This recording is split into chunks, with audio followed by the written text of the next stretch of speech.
الحمد لله الذي هدانا للإسلام الذي نزل القرآن هدى للناس وبينات من الهدى والفرقان وخلق الإنسان وعلم وكرمه من البيان ما لم يعلم سبحان الذي لا يحصى امتنان باللسان ولا بالقلم ونشهد أن سيدنا وسندنا وحبيبنا وطبيبنا وطبيب قلوبنا ومولانا محمدا عبده ورسوله أرسله بالحق بشيرا ونذيرا وداعيا إلى الله بإذنه وسراجا وقمرا منيرا أما بعد فأعوذ بالله من الشيطان الرجيم بسم الله الرحمن الرحيم إلا الذين آمنوا وعملوا الصالحات وتواصوا بالحق وتواصوا بالصبر. وقال تعالى في آية أخرى إن الذين قالوا ربنا الله ثم استقاموا تتنزل عليهم الملائكة ألا تخافوا ولا تحزنوا وأبشروا بالجنة التي كنتم توعدون. وقال صاحب القرآن صلى الله عليه وسلم قالوا لا إله إلا الله تفلحون أو كما قال عليه الصلاة والسلام. আমরা সকলেই জবান খুলে মোহাব্বতের সাথে দুরূদ শরীফ পড়ি। اللهم صل على محمد وعلى آل محمد كما صليت على إبراهيم وعلى آل إبراهيم إنك حميد مجيد. اللهم بارك على محمد وعلى آل محمد كما باركت على إبراهيم وعلى آل إبراهيم إنك حميد مجيد. سبحانك لا علم لنا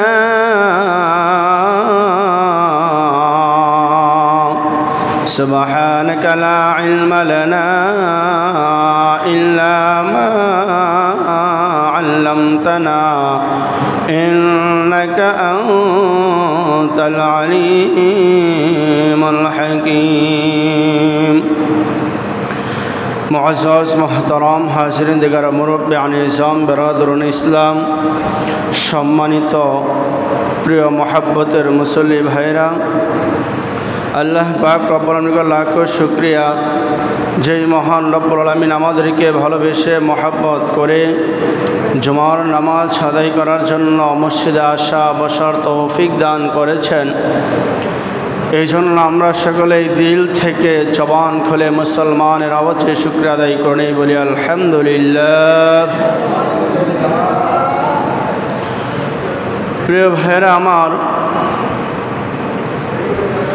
গত জুমায় আমি আপনাদের সামনে আলোচনা করেছিলাম সূরাতুল আসরের যেই সূরাটা কোরআনের মধ্যে সব থেকে ছোট সূরার মধ্যে একটা সূরা। আমি আপনাদের সামনে গত জুমায় সূরা আসরের শুধুমাত্র কেবলমাত্র আল আসর শব্দের ব্যাখ্যা করেছিলাম। ওয়াল আসর শুধু এইটুকু আয়াতের ব্যাখ্যা করতে আমার সময় চলে গিয়েছিল। এখন আমি আপনাদের সামনে ওয়াল আসর সূরা আসরের 3 নম্বর যে আয়াত আছে, ইল্লাল্লাযীনা আমানু ওয়া আমিলুস সালিহাত, এই 3 নম্বর আয়াত ইল্লাল্লাযীনা আমানু, 3 নম্বর আয়াতের প্রথম যে অংশ আল্লাহ বলেছেন ইল্লাল্লাযীনা আমানু, এইটুকু নিয়ে আজকে আলোচনা করব। আমার মূল বিষয়টা বুঝতে পেরেছেন? গত জুমায় আসর নিয়ে তাফসীর করেছিলাম। আজকে শুধু আপনাদেরকে একটু ধারণা দেওয়ার চেষ্টা করব ইল্লাল্লাযীনা আমানু, এইটুকু নিয়ে, এর বেশি যাব না, সময় কুলাবে না। ভাইরা আমার, আল্লাহ তাআলা বলেছেন আসরের কসম খেয়েছেন, সময়ের কসম, হায়াতের কসম, ইন্নাল ইনসানা লাফি খুসর, পৃথিবীর সমস্ত মানুষ ক্ষতির মধ্যে আছে। সমস্ত মানুষ ক্ষতির মধ্যে আছে, শুধুমাত্র 4 শ্রেণীর মানুষ কি মধ্যে নেই? ক্ষতির মধ্যে নেই। এই 4 শ্রেণীর প্রথম শ্রেণীকে আল্লাহ তাআলা বলেন ইল্লাল্লাযীনা আমানু, যারা কি এনেছে? ঈমান এনেছে। কি এনেছে ভাই? ঈমান। ঈমানটাকে আপনাদের সামনে বোঝানোর জন্য আমি কিছু বহিরাংশ আলোচনা করব। দেখেন, আমি আপনাদেরকে ফিকহি মাসালা বলেছিলাম গত জুমায়। একটা বাচ্চা, শিশু সন্তান জন্মগ্রহণ করেছে, হায়াত পেয়েছে 1 মিনিট। আরেকটা সন্তান 1 মিনিটও হায়াত পায় নাই, মৃত অবস্থায় মায়ের পেট থেকে দুনিয়াতে এসেছিল। আপনাদের স্মরণ আছে কিনা জানি না, আমি আপনাদেরকে হানাফি মাযহাবের মাসালা বলেছিলাম। 1 মিনিট হায়াত পাওয়ার কারণে ওই সন্তানটার জানাজার নামাজ পড়তে হবে, ওই সন্তানের নাম রাখতে হবে, ওই সন্তানের দাফনের ব্যবস্থা করতে হবে কোরআন সুন্নাহ অনুযায়ী, ঠিক না? এটার বিপরীত, যেই সন্তান মায়ের পেট থেকে মৃত অবস্থায় এসেছে, ওই সন্তানের কি এগুলোর প্রয়োজন আছে? নাম রাখা, গোসল করানো, জানাজা পড়ার প্রয়োজন আছে? নাই। এখন আপনারা বলেন, যেই সন্তানটা 1 মিনিট হায়াত পেল, তার জন্য এত কিছু করছি, কারণ কি জানেন? তার কারণ হলো সন্তানটা মুমিনের ঘর থেকে জন্ম নিয়েছে, ঠিক না? একই সন্তান যদি একটা হিন্দু ভাইয়ের ঘর থেকে হতো, খ্রিস্টানের ঘর থেকে হতো, তাহলে কি আমরা জানাজা পড়তাম? এই ব্যবস্থা করতাম? তার এত কিছু মানার প্রয়োজন ছিল না। শুধু 1 মিনিট হায়াত পেয়েছিল, সেই 1 মিনিট হায়াতটা সে ঈমান অবস্থায় পেয়েছে। আমাদের প্রত্যেকটা মানুষের একটা পরিচয় আছে, আছে না? একটা মানুষ যখন তার এলাকার মধ্যে থাকে, ওই এলাকায়, একই এলাকায়, যেই এলাকায় তার জন্ম হয়েছে, এই এলাকার কোনো ব্যক্তি যদি তাকে জিজ্ঞাসা করে তোমার পরিচয় কি, তাহলে লোকটা তার বাবা বা তার দাদার নাম বলবে। আবার এই লোকটাই যদি একটা ইউনিয়ন পার হয়ে অন্য একটা গ্রামে যায়, বলে তোমার পরিচয় কি, তখন তার বাবার নাম বলবে না, গ্রামের নাম আগে বলবে।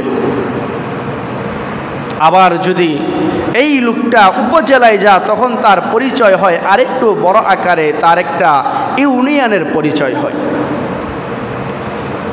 ভাইয়েরা আমার, যখন লোকটা জেলার মধ্যে চলে যায়, তখন তার পরিচয় আরেকটু বড় আকারে হয়, তার থানার নাম দিয়ে তার পরিচয় হয়।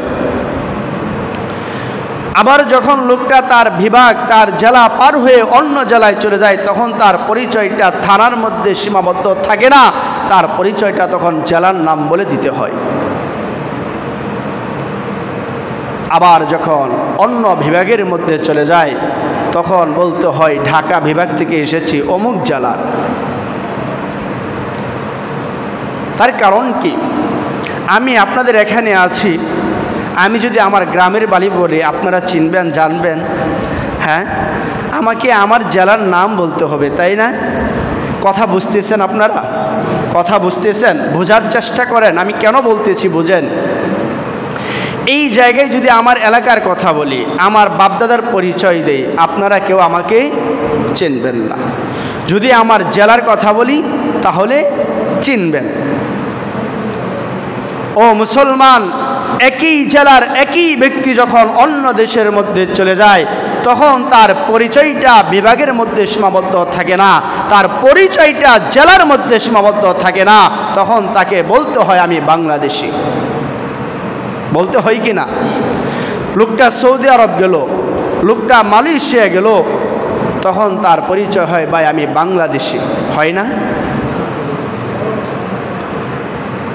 ভাইয়েরা আমার, আমি আপনি যখন কবরের পথে চলে যাব, আমার আপনার বিদায়ের ঘণ্টা যখন বেজে যাবে, তখন আমাদেরও একটা পরিচয় লাভ করতে হবে। মানুষকে চেনা যায় তার বংশীয় পরিচয় দিয়ে, মানুষকে চেনা যায় তার এলাকার পরিচয় দিয়ে, মানুষকে চেনা যায় তার জেলার পরিচয় দিয়ে। ঠিক তেমনিভাবে এই দুনিয়ার জগৎ থেকে যখন আমরা আমাদের পরকালের জগতে যখন আমাদের পথের দিকে অগ্রসর হব, তখন আমাদের একটা পরিচয় দিতে হবে, হবে না? একটা পরিচয়। পরিচয়টা কি? তখন আপনাকে বলা হবে মার রব্বুকা ওমান দীনুকা ওমান হাযার রাজুল বুইসা মিনকুম বুইসা ফীকুম। তিনটা প্রশ্ন করা হবে। এই তিনটা প্রশ্নের জবাব যদি দিতে পারেন তাহলে আপনার পরিচয় ঠিক আছে। এই তিনটা প্রশ্নের উত্তর তারাই দিতে পারবে যাদের মধ্যে ইল্লাল্লাযীনা আমানু থাকবে, যাদের মধ্যে ঈমান নামক সম্পদ, ঈমান নামক মহামূল্যবান সম্পদ যাদের মধ্যে থাকবে, তারা তিন প্রশ্নের জবাব দিতে পারবে। এখন যদি কোনো ব্যক্তি এক কাজ করে, ধরেন তিনটা প্রশ্ন, আমার রব্বুকা, তোমার রবকে, রব্বি আল্লাহ, আমার রব আল্লাহ, ওমান দীনুকা, তোমার দিন কি, দীনিয়াল ইসলাম, আমার ধর্ম হলো ইসলাম। এই আরবি প্রশ্নগুলো যদি কোনো ব্যক্তি দুনিয়া থেকে মুখস্থ করতে করতে আজীবন জিকির করে আর এই প্রশ্নের উত্তর তার জেহানের মধ্যে রাখে, লোকটা মারা গেল, বেঈমান হয়ে মারা গেল, ঈমানের হালতে কবরে যাইতে পারে নাই। আপনারাই বলেন, যেই লোকটা বুঝার পর থেকে মৃত্যু পর্যন্ত শুধু প্রশ্নের উত্তরেই শিখতে লাগলো, এই শিখতে শিখতে তার কবরে যাওয়ার সময় হয়ে গেছে, আপনারা বলেন লোকটা কি কবরে জবাব দিতে পারবে? পারবে? কেন পারবে না? মূল সম্পদ তার নাই, মূল জিনিসটা তার মধ্যে নাই। এই জন্য তার যতই প্রশ্ন শিখুক না কেন মুখ দিয়ে জবাব আসবে না। ভাইয়েরা আমার, আরেকটু উদাহরণ দিয়ে বোঝাই। একটা মানুষ পরিপূর্ণ কমপ্লিট মানুষ কখন হয়? যখন তার পরিপূর্ণ হায়াত, যখন তার পরিপূর্ণ বডি পরিপূর্ণ কমপ্লিট থাকে। যেমন তার মাথার দরকার, মানুষের জন্য মাথা দরকার না? মাথা দরকার, হাত, চোখ, কান, পা, যাবতীয় সব কিছুর প্রয়োজন। লোকটার যখন দুইটা হাত না থাকে আমরা তাকে মানুষ বলি কিন্তু পঙ্গু বলি। আমার কথায় রাগ করতেছেন? বোঝানোর জন্য বলছি। আবার যখন লোকটার পা নাই কিন্তু সে তো মানুষ, আমরা বলি পঙ্গু মানুষ। চোখ নাই, লোকটা মানুষ। হাত নাই, লোকটা মানুষ। পা নাই, তারপরও লোকটা হায়াত আছে, সে বেঁচে আছে। আর যখন তার সম্পূর্ণ সব ঠিক থাকবে তখন আমরা বলি লোকটা কমপ্লিট মানুষ। ভাইয়েরা আমার, ঠিক তেমনি ভাবে একটা মানুষের কমপ্লিট মানুষ হতে হলে তার পা থেকে মাথা পর্যন্ত তার পুরা বডি কমপ্লিট থাকতে হবে। একজন ঈমানদারকে প্রকৃত ঈমানদার হতে হলে তার ঈমানের 70 থেকে 77 শাখা কমপ্লিট থাকতে হবে। কথা বুঝছি? আর একটা উদাহরণ দেই। একটা মানুষ, তার হাত নাই কিন্তু লোকটা মানুষ না? এই লোকটার পা নাই, তারপর লোকটা বেঁচে থাকবে, তার হায়াত আছে। যদি এই লোকটার সব কমপ্লিট আছে, সব কিছুই আছে, হাত পা চোখ কান সব আছে, শুধু তার রূহ নাই, রূহটা চলে গেছে। এখন আপনারা বলেন, এত সুন্দর বডির কোনো দাম আছে? তখন কি আমরা লোকটাকে মানুষ বলি নাকি লাশ বলি? লাশ বলি না? আপনার মধ্যে ঈমানের 70টা, এক হাদিসে, মুসলিম শরীফের হাদিসের মধ্যে আছে, রাসূল বলেছেন ঈমানের 70টা শাখা, অন্য হাদিসের মধ্যে আমরা পেয়েছি 77টা শাখা। আপনারা বলেন, আপনার সমস্ত ঈমানের শাখা আছে, ঈমানের সর্বপ্রথম আলা যেই শাখাটা আছে, লা ইলাহা ইল্লাল্লাহ মুহাম্মাদুর রাসূলুল্লাহ, শুধু এটা নাই, বাকি সব আছে। আপনারা বলেন, লোকটার কোনো লাভ আছে? এত শাখা থেকে কোনো ফায়দা হবে? একটা মানুষের যেমন পুরা বডি থাকে, শুধু রূহ শব্দটা তার থেকে চলে যায়, যেমন তার কোনো মূল্য থাকে না, ঠিক তেমনিভাবে একটা মানুষের ঈমানের 69টা শাখা আছে, শুধুমাত্র লা ইলাহা ইল্লাল্লাহর শাখা তার মধ্যে নাই, এই ঈমানের কোনো দাম থাকে না। ও মুসলমান, আরো সহজ করে বুঝেন। একটা মানুষ দুনিয়ার জমিনে না খেয়ে আল্লাহ তাআলা বান্দার জন্য যেটা সব থেকে বেশি প্রয়োজন, আল্লাহ বান্দার জন্য সেটা সব থেকে বেশি ইজি করে দিছে। কথাটা বুঝেন?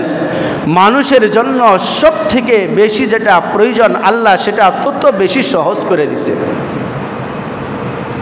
একটা মানুষ না খেয়ে, বিজ্ঞানীরা বলেছে 2 সপ্তাহ 3 সপ্তাহ সে বাঁচতে পারবে, একটা মানুষ না খেয়ে।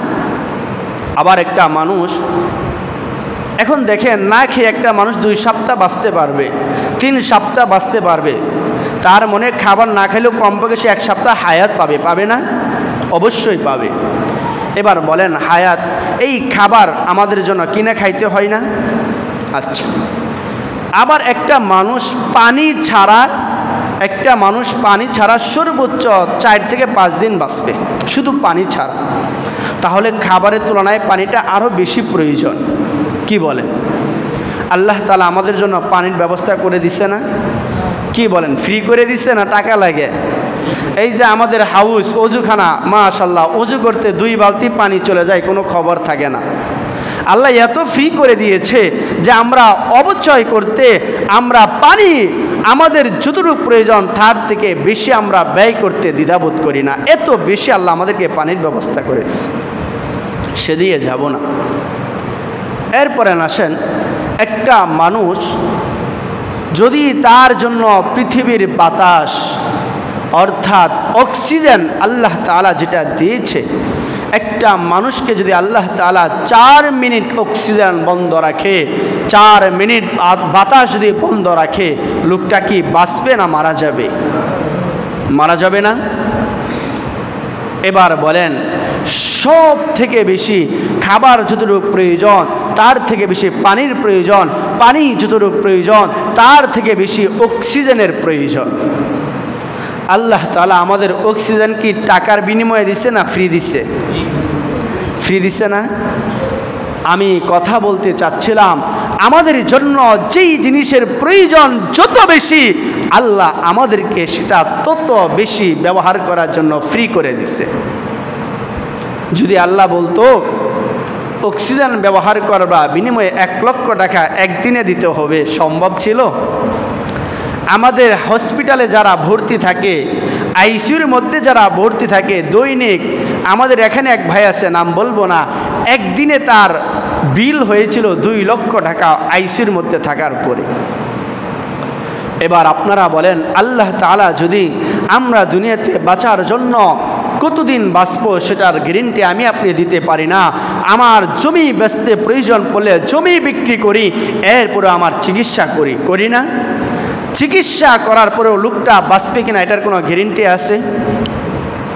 একটা মানুষের দৈনিক 1 লক্ষ টাকা বিল আসলে লোকটা জমি বিক্রি করে, বাড়ি ঘর সব বিক্রি করে সেই বিল দিতে সে রাজি আছে। ও মুসলমান, এই অক্সিজেন আপনি মেডিকেল থেকে নিলে দৈনিক 1 লক্ষ টাকা বিল দিতে হয়। যেই বিলটা, যেই অক্সিজেন আল্লাহ আমাকে আপনাকে ফ্রি দিয়েছেন, ইজি করে দিয়েছেন, এটার জন্য কয় টাকা বিল দেন? আল্লাহ তাআলা বলেন, আমি এটার জন্য বিল চাই না, তবে এটার আরেকটা বিল আছে, আপনারা কি সেই বিলটা দিতে রাজি আছেন? আল্লাহ যেই বিলটা আপনাদের কাছ থেকে চাচ্ছে সেই বিলকে আপনারা দিবেন? কথা বলেন না কেন, দিবেন কি না? আল্লাহ তাআলা কি বলছেন? আল্লাহ তাআলা এটার বিল চেয়ে নিয়েছেন। আল্লাহ তাআলা বলেন, ইল্লাল্লাযীনা আমানু ওয়া আমিলুস সালিহাত, আমি তোমাদের কাছ থেকে এটার বিল নিতে চাচ্ছি 2টা। কয়টা ভাই? 2টা। ও মুসলমান, আল্লাহ বলেন ইল্লাল্লাযীনা আমানু ওয়া আমিলুস সালিহাত, শুধুমাত্র তোমাদের কাছ থেকে ঈমান নামক এবং নেক আমলগুলো তোমাদের কাছ থেকে চাই, আর কিচ্ছু চাই না আমি তোমাদের কাছ থেকে। শুধুমাত্র কেবলমাত্র আমাদের কাছ থেকে আল্লাহ কি চাই? ঈমান আর নেক আমল। আরো সহজ করে বোঝাই, দুনিয়ার মধ্যে আমরা যত গাড়ি দেখছি, যত যানবাহন আছে, আপনারা বলেন 2 চাকার কম কোনো গাড়ি আছে? সাইকেল থেকে শুরু করে উপরে যত গাড়ি আছে, 1 চাকার গাড়ি কি ঘোরানো সম্ভব, ব্যবহার করা সম্ভব? যত গাড়ি আছে সর্বনিম্ন কয়টা চাকা আপনারা বলেন? কয় চাকা? 2টা চাকা না সর্বনিম্ন? আমাকে আপনাকে জান্নাতে যেতে হলে 2টা চাকা লাগবে, সর্বনিম্ন চাকা 2টা লাগবে। এই 2 চাকা ছাড়া আমি আর আপনি জান্নাতে যেতে পারবো না। আল্লাহর কসম খেয়ে বলি বান্দা, সম্ভব হবে না জান্নাতে যাও। বলবেন হুজুর চাকা 2টা কি? 1 নাম্বার চাকা হলো আপনার ঈমান, আর 2 নাম্বার জান্নাতে যাওয়ার চাকা হলো নেক আমল। কথা বুঝছি? ভাইরা আমার, একটা মানুষ দুনিয়াতে 60 বছর বেঁচে ছিল, মারা যাওয়ার একদিন পূর্বে লোকটা ঈমান এনেছে। ঈমানের সবথেকে বড় শাখার নাম কি? লা ইলাহা ইল্লাল্লাহ না? এটা লোকটা পড়েছে। আপনারা বলেন, এখন যদি লোকটা মারা যায় জান্নাতে যাবে কি যাবে না? এটার বিপরীত আরেকটা লোক একদিন মাত্র 60 বছর ঈমানের হালতে ছিল, যেদিন মারা গিয়েছে সেই দিনটা ঈমান ছাড়া ছিল, জান্নাতে যাবে? জান্নাতে যাবে? কেন যাবে না? তার মহামূল্যবান সম্পদ যা অর্জন করার ছিল সেটাই তার মধ্যে নাই। সেটাই কি নাই? তার মধ্যে নাই। একটা ব্ল্যাকবোর্ডের মধ্যে যদি 1 লেখা হয়, 1 লেখার পরে এটা ডানে যদি একটা শূন্য দেওয়া হয় 10 হবে না? আরেকটা শূন্য দিলে 100, আরেকটা দিলে 1000, আরেকটা দিলে 10,000, আরেকটা দিলে 1 লক্ষ, আরেকটা দিলে 10 লক্ষ, আরেকটা দিলে 1 কোটি। কেউ যদি বলে এতগুলো শূন্য দিলাম, এতগুলো শূন্যের মধ্যে একটা জানি কেমন বেমানান দেখাচ্ছে, এই জন্য একটাকে ডিলিট করে দিল, মুছে ফেললো, ডাস্টার দিয়ে একটাকে মুছে ফেললো। এখন আপনি বলেন, যেই বেকুব, যেই বেকল নির্বুধে একটাকে বেমানান লাগার কারণে মুছে দিল, আর পিছনে যে এত শূন্য ছিল, এখন বলেন তো এতগুলো শূন্যের কোনো দাম আছে? কোনো দাম আছে? শুরুতে যদি আবার 2 লাগিয়ে দেয়, দাম কি বাড়বে না কমবে? বাড়বে না কমবে? ও মুসলমান, একটা 1 লেখার পরে তার পিছনে যতগুলো শূন্য লাগানো হয়, ওই শূন্যের কোনো দাম থাকে না 1 না থাকলে। মুসলমান ভাইরা আমার, আবার যদি 1 মুছে 2 লাগানো হয়, 2 এর দাম বেড়ে যায়। ঠিক তেমনিভাবে আমার আপনার ঈমান নামক সম্পদ যদি না থাকে, ঈমানের ৭৭ শাখাও আমার আপনার জন্য এক কেটে দেওয়ার মতো হয়ে যায়। ঈমান যদি না থাকে, ৬৯টা শাখা আমার সাথে আছে, ঈমান নামক ১ নম্বর যেই শাখা অথবা শূন্যের সামনে যে ২-এর যেই ঈমান নামক শাখাটা মুছে ফেললেন, কোনো দাম আছে? কোনো দাম আছে? যদি ঈমান থাকে, ঈমান নামক মহা সম্পদ যদি আমার আপনার অর্জন হয়, তাহলে কেমন দাম হবে? আল্লাহ তাআলা বলেন, আল্লাহ তাআলা সূরা হামিম সাজদার মধ্যে ইরশাদ করেন, ইন্নাল্লাযীনা ক্বালু রাব্বুনাল্লাহ সুম্মা ইসতাকামু তাতানাজ্জালু আলাইহিমুল মালায়েকা আল্লা তাখাফু ওয়া লা তাহজানু ওয়া আবশিরু বিল জান্নাতিল্লাতী কুনতুম তুআদুন। আল্লাহ তাআলা বলেন, ঈমান নামক মহামূল্যবান সম্পদ যদি তোমার থাকে বান্দা, কি লাভ হবে জানো? তোমার ঘন্টা, বিদায়ের ঘন্টা যখন বেজে যাবে, তখন আসমান থেকে আমি আল্লাহ তাআলা ফেরেশতা তোমার জন্য দুনিয়াতে পাঠাইব। শুধু তাই নয়, আল্লাহ তাআলা বলেন, আমার আসমানের ফেরেশতা তোমার কাছে আসবে আর কি বলবে? تتنزل عليهم الملائكة ألا تخافوا ولا تحزنوا وأبشروا بالجنة التي كنتم توعدون। ও মুসলমান, আল্লাহ পাক রব্বুল আলামিন আমার আপনার জন্য দুনিয়াতে ফেরেশতা পাঠাবেন। শুধু তাই নয়, ফেরেশতারা দুনিয়ার জমিনে এসে আমার আপনার ঈমান নামক মহা সম্পদ থাকার কারণে আল্লাহ তাআলার ফেরেশতারা আমাকে আর আপনাকে বলবে, আল্লাহ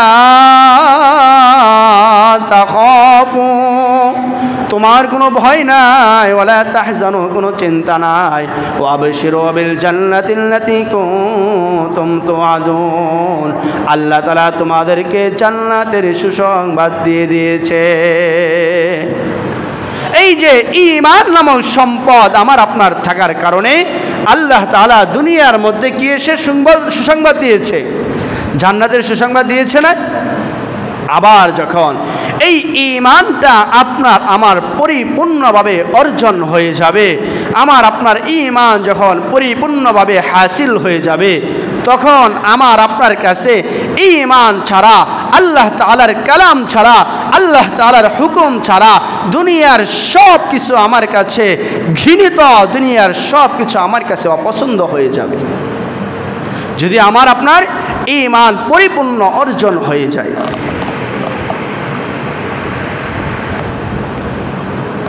আব্দুল্লাহ ইবনে হুযায়ফা রাদিয়াল্লাহু তাআলা আনহু, ওমর রাদিয়াল্লাহু তাআলা আনহুর শাসনামলে, কথাটা বোঝার চেষ্টা করেন, রোমের সাথে যখন মুসলমানদের যুদ্ধ হবে, আল্লাহর হাবিবের জামানায় যুদ্ধ করা হয় নাই, আবু বকরের জামানা পর্যন্ত যুদ্ধ করা হয় নাই।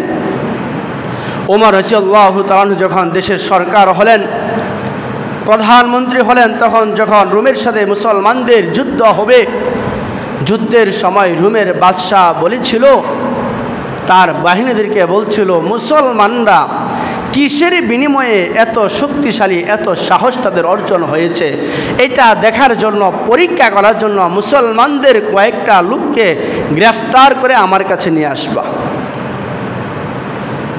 যখন যুদ্ধ হলো, যুদ্ধের মধ্যে রোমের সরকারের কথা অনুযায়ী কিছু সাহাবাদেরকে তারা গ্রেফতার করে রোমের বাদশার কাছে নিয়ে গেল।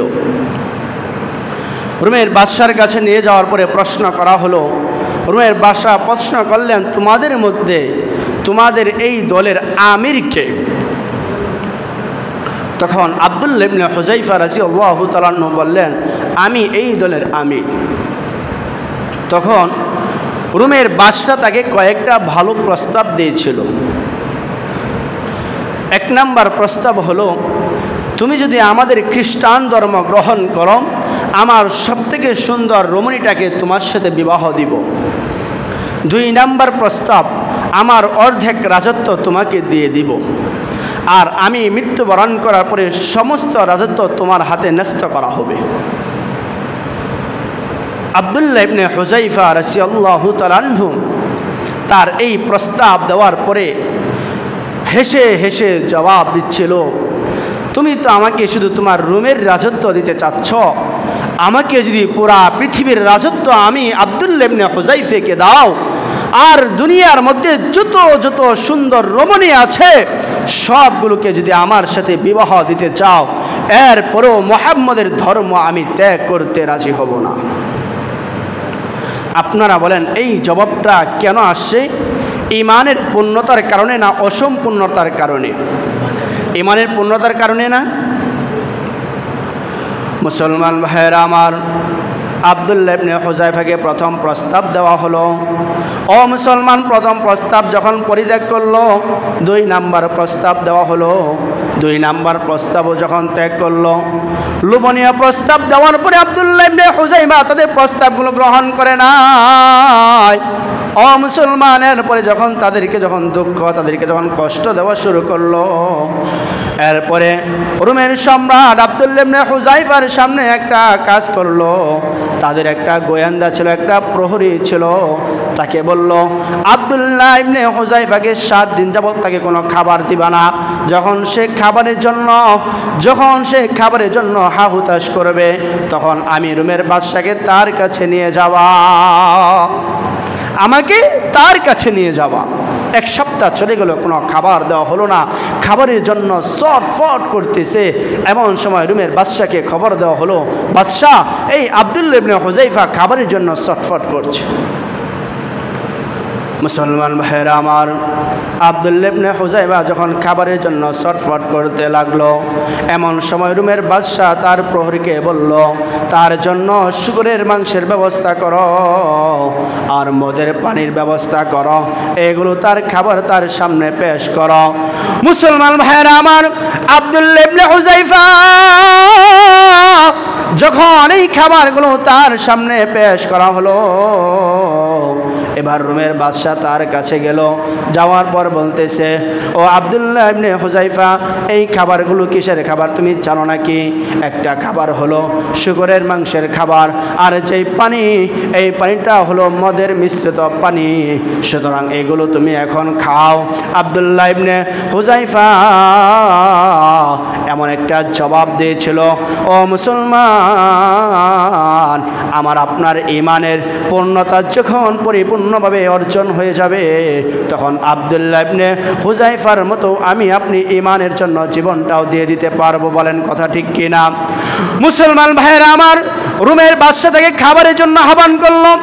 আব্দুল্লাহ ইবনে হুযায়ফা বলল, রোমের বাদশা, ও কুত্তার ও কুকুরের বাচ্চা, শুনে রাখ, আমার যদি জীবন চলে যায়, এরপরেও আমি এই হারাম খাবার কখনো ভক্ষণ করব না। ভাইরা আমার, এবার রোমের বাদশা দেখলো এরপর আব্দুল্লাহ ইবনে হুযায়ফা তার ঈমানটাকে বিক্রি করতে চায় না। এরপরে আরেকটা কাজ করলো, এই রোমের বাদশা একটা উত্তপ্ত তেলের একটা আগুনের ব্যবস্থা করলো। আগুনের মধ্যে তেল জাল দিতে দিতে যখন এই তেলটা ফুটন্ত তেলে পরিণত হয়ে গেল, এমন সময় রোমের বাদশা তার একটা প্রহরীকে আব্দুল্লাহ ইবনে হুযায়ফার সামনে তেলের মধ্যে ফেলে দিল। তার প্রহরীটা শহীদ হয়ে গেল। ও মুসলমান, এরপরে আব্দুল্লাহ ইবনে হুযায়ফাকে আবার প্রশ্ন করা হলো, আবার জিজ্ঞাসা করা হলো, ও আব্দুল্লাহ ইবনে হুযায়ফা, এখনো সময় আছে, তোমার ঈমানটাকে তুমি পরিত্যাগ করো। ও মুসলমান, এরপর আব্দুল্লাহ ইবনে হুযায়ফা, এবার আব্দুল্লাহ ইবনে হুযায়ফার চক্ষু দিয়ে যখন পানিগুলো, অস্ত্রগুলো বেয়ে বেয়ে পড়ে, এবার রোমের সম্রাট, রোমের বাদশা চিন্তা করলো, মনে হয় মৃত্যুর ভয়ে আব্দুল্লাহ ইবনে হুযায়ফা তার ধর্ম ত্যাগ করবে। ভাইরা আমার, এবার প্রশ্ন করলো, ও আব্দুল্লাহ ইবনে হুযায়ফা, তুমি কেন কান্না করতেছ? তুমি কেন কান্না করো? আব্দুল্লাহ ইবনে হুযায়ফা রোমের বাদশাকে বলল, ওরে বাদশাহ, শুনে রাখ, আমার তো একটা মাত্র হায়াত, আমি আফসোস করতেছি আর কান্না করতেছি এই জন্যই, আল্লাহ যদি আমাকে 100 বার হায়াত দেয়, এরপর আমি মরতে রাজি আছি, কিন্তু আমার ঈমান নামক নেয়ামত বিক্রি করতে রাজি হব না। এরকম ভাবে কান্না করতেছে। আব্দুল্লাহ ইবনে হুযায়ফাকে উত্তপ্ত ফুটন্ত তেলের মধ্যে নিক্ষেপ করে তাকে শহীদ করে দিয়েছে। মুসলমান ভাইয়ের আমার, এটা বলার উদ্দেশ্য ছিল ওই যে আব্দুল্লাহ ইবনে হুযায়ফা, তার ঈমানের 69 শাখা তো ছিল, ঈমানের 77 শাখা ছিল। শুধু 77 শাখা ছিল না, তাদের ঈমানের পরিপূর্ণতা, তাদের ঈমানের পূর্ণতা লাভ করেছিল, অর্জন করেছিল বিদায় তারা এই কথা বলতে পারে, 100 বার আমার হায়াত যদি আল্লাহ দিত, 1000 বার আমার আল্লাহ যদি আমাকে হায়াত দিত, তাহলে আমি 1000 বার আল্লাহর জন্য শহীদ হতে পারতাম। এই আফসোস তাদের মধ্যে ছিল। আমার আপনার ঈমান যদি পূর্ণতা লাভ করে, আমার আপনার ঈমান নামক মহামূল্যবান সম্পদ যদি অর্জন হয়ে যায়, তখন কেউ আমার আল্লাহর বিরুদ্ধে কথা বললে সহ্য হবে না, আমার নবীর বিরুদ্ধে কথা বললে আমি বরদাস্ত করতে পারবো না। হযরত আবু বকর সিদ্দিক রাদিয়াল্লাহু তাআলা আনহু একবার ইহুদিদের পণ্ডিত ছিল, তাওরাত জাবুর যার মুখস্থ ছিল, ওই লোকদের তার দলবল সহ ইসলামের দাওয়াত দিচ্ছে। এমন সময় ওই ইহুদি আবু বকর সিদ্দিককে বলছে, তুমি কোন আল্লাহর দাওয়াত দিচ্ছ? যে আল্লাহ ভিক্ষা করে হত দরিদ্র ভিক্ষুক মানুষের কাছে চায়, সেই আল্লাহর দাওয়াত আমাদেরকে দিতেছ? চিন্তা করেন। এই কথা শোনার পরে, আপনারা তো জানেন আবু বকর তো খুব নরম মানুষ, তাই না? অনেক নরম মানুষ। উম্মতের মধ্যে সব থেকে বেশি নরম হচ্ছে আবু বকর, সাহাবীদের মধ্যে সব থেকে কঠিন হচ্ছে হযরত উমর। আপনারা জানেন জুমার দিন একটা খুতবা দেওয়া হয়, দ্বিতীয় খুতবা। এই খুতবাটা অনেকেরই মুখস্থ আছে না? আরহামু উম্মতি বিউম্মতি আবু বকর ওয়া শাদ্দুম ফি আমরিল্লাহি উমর ওয়া সাদাকুহুম হায়াআন উসমান। ও মুসলমান, নবীজি আবু বকরকে সব থেকে নমনীয়, সব থেকে বিনিময়ের সার্টিফিকেট আমার নবীজি দিয়েছেন। আরহামু উম্মতি বিউম্মতি আবু বকর, আমার আবু বকর হলো সব থেকে বেশি নরম, সব থেকে বেশি দয়ালু। এই আবু বকরের সামনে যখন আল্লাহর নামে এই কথা বলছে, তিনি এই চিন্তা করছে না অনেক দলটল আছে, আমি যদি তার উপর হাত তুলি আমার অবস্থা খারাপ হবে। এই চিন্তা না করে বলছে, ইহুদি পণ্ডিত যখন আল্লাহর নামে যখন অপবাদ দিয়েছে, সঙ্গে সঙ্গে তার হাত দিয়ে গালের মধ্যে থাপড়ানি শুরু করছে। এই যখন কয়েকটা ছড় দিল, ইহুদি চিন্তা করতেছে এটার বিচার, আবু বকরের বিচার তো এই মক্কা শহরের কেউ করতে পারবে না মুহাম্মদ ছাড়া। এবার মুহাম্মদের কাছে গেছে, যাওয়ার পরে এবার মুহাম্মদ সাল্লাল্লাহু আলাইহি সাল্লামকে বলছে যে, ও নবী, তোমার সাহাবী আবু বকর আমাকে কয়েকটা চর দিয়েছে, এটার বিচার চাই আমি। এরপরে আবু বকরও গিয়ে নবীজির কাছে হাজির। আপনারা বলেন, যেই আবু বকর আল্লাহকে চিনেছে নবীর মাধ্যমে, মুহাম্মদের মাধ্যমে, একজন ব্যক্তির মাধ্যমে চিনার পরে যদি আল্লাহর সাথে এত ভালোবাসা হয়, আর যেই নবী স্বয়ং সরাসরি আল্লাহকে চিনেছে, তার ভালোবাসা কম হবে না বেশি? বেশি হবে না? সেই ব্যক্তির কাছে গেছে বিচার নিয়ে, বিচার দিল, বলল তোমার সাহাবী আবু বকর আমাকে মার দিয়েছে, এটার বিচার চাই আমি। এরপরে আবু বকর গিয়ে হাজির হলো। এখন আবু বকর হাজির হওয়ার পরে আবু বকর বলছে, নবীজি তাকে জিজ্ঞাসা করেন কেন মার দিয়েছে, এটা জিজ্ঞেস করেন। সে তো আর ভয়ে বলে না, তার মনের ভয়। এই দিক দিয়ে নবীজি বিশ্বাস করতেছে না যে আবু বকরই তারে মারছে। নবীজি বলতেছে, তুমি মনে হয় ভুল দেখেছ, সম্ভবত ওমর মেরেছে, আবু বকর তো মারার কথা না। না, আমি ঠিকই চিনেছি, আবু বকরই আমাকে মেরেছে। আরহামু উম্মতি বিউম্মতি আবু বকর। ও মুসলমান, এত দয়ালু আবু বকর, যখন আল্লাহর বিরুদ্ধে কোনো ব্যক্তি কথা বলল, আল্লাহর বিরুদ্ধে যখন কোনো ব্যক্তি অপবাদ দিল, সেই আবু বকর এত দয়ালু হওয়ার পরও সহ্য করতে পারে নাই। আবু বকরকে এবার নবীজি প্রশ্ন করলো, কেন মার দিয়েছ? এবার আবু বকর বলল, ও মুহাম্মদ, আমি তাকে মেরেছি, আমার আল্লাহর বিরুদ্ধে সে অপবাদ দিয়েছিল, এই অপবাদ দেওয়ার কারণে আমি আবু বকর রাগান্বিত হয়ে তাকে কয়েকটা চর মেরেছি। এবার ইহুদি বলতেছে, আল্লাহি তাল্লাহি বিল্লাহি, হাজার কসম খেয়ে বলতেছে, আমি এই কথা বলি নাই, মিথ্যা কথা বলতেছে। আবু বকর মিথ্যা কথা বলতেছে, আমি মারি নাই। সঙ্গে সঙ্গে আল্লাহর পক্ষ থেকে ফাইসালা হয়ে গেছে। আল্লাহ তাআলা কোরআনের আয়াত নাজিল করে দিয়েছে। আল্লাহ তাআলা জিবরাইলকে পাঠিয়ে নবীজিকে বলল, ও নবীজি, আবু বকর যা বলেছে সত্য কথা বলেছে। এই জন্যই তো সাহাবাদের মেজাজ কেমন, সাহাবাদের তবিয়ত কেমন আল্লাহ কোরআনের মধ্যে ইরশাদ করেন, মুহাম্মাদুর রাসূলুল্লাহ ওয়াল্লাযীনা মা'হু আশিদ্দাউ আলাল কুফফারি রুহামাউ বাইনাহুম তারাহুম রুকআন সুজদান ইয়াবতাগুনা ফাদলাম মিনাল্লাহি রিদওয়ানা। ও মুসলমান, সাহাবাদের ইতিহাস, সাহাবাদের জীবনে পড়ে দেখবেন তারা পরস্পরের মধ্যে একজন আরেকজনের জন্য নিজের জান পর্যন্ত কোরবানি করতে রাজি। পক্ষান্তরে যখন কোনো ব্যক্তি আমার আল্লাহর বিরুদ্ধে কথা বলবে, আমার নবীজির বিরুদ্ধে কথা বলবে, মুহাম্মাদুর রাসূলুল্লাহ ওয়াল্লাযীনা মা'হু আশিদ্দাউ, তখন কাফেররা আল্লাহর বিরুদ্ধে কথা বলার কারণে, সাহাবাদের বিরুদ্ধে কথা বলার কারণে, আমার আপনার নবীজির বিরুদ্ধে কথা বলার কারণে আশিদ্দাউ আলাল কুফফারি রুহামাউ বাইনাহুম, তখন সাহাবাদের মেজাজ তখন আর নরম থাকে না, তখন সাহাবাদের মেজাজ আর নরম থাকে না, আর হামার থাকে না, তখন তাদের মেজাজটা হয়ে যায় আশাদ্দু আলাল কুফফার। কাফেরদের বিরুদ্ধে তাদের মেজাজ হয়ে যায় কঠোর, কাফেরদের বিরুদ্ধে তাদের মেজাজ হয়ে যায় চরম শক্ত। এটা কখন হয় জানেন? এটা আমার আপনার ঈমানের স্বাদ যখন অর্জন হবে, ঈমানের পূর্ণতা যখন অর্জন হবে, হাসিল হবে, তখন আপনার এই মেজাজ, এই তবিয়ত আপনার আমার সৃষ্টি হয়ে যাবে। এই জন্য ভাইয়ের আমার, আমি আপনাদেরকে মূল কথা যা বলেছিলাম, ওয়াল আসরি ইন্নাল ইনসানা লাফি খুস, সমস্ত মানুষ ক্ষতিগ্রস্ত, ইল্লাল্লাযীনা আমানু ওয়া আমিলুস সালিহাত, শুধুমাত্র যারা ঈমান এনেছে, মহামূল্যবান সম্পদ যারা অর্জন করেছে, এরপরে যারা নেক আমল করেছে, এরা কি হবে না? ক্ষতিগ্রস্ত হবে না।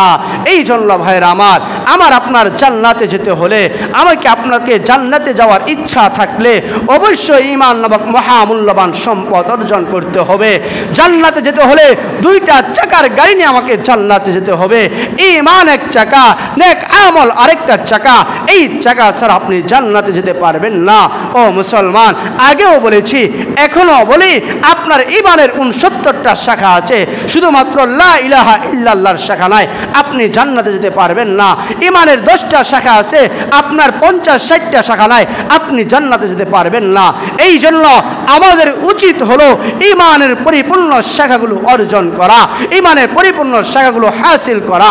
যদি করতে পারি তাহলে নিশ্চিতভাবে আমরা জান্নাতে যেতে পারবো ইনশাআল্লাহ। যেই কথাগুলো বললাম, আল্লাহ তাআলা আমাদের সবাইকে প্রকৃত ঈমানদার বানিয়ে, প্রকৃত মুমিন বানিয়ে জান্নাতে যাওয়ার তৌফিক দান করুন।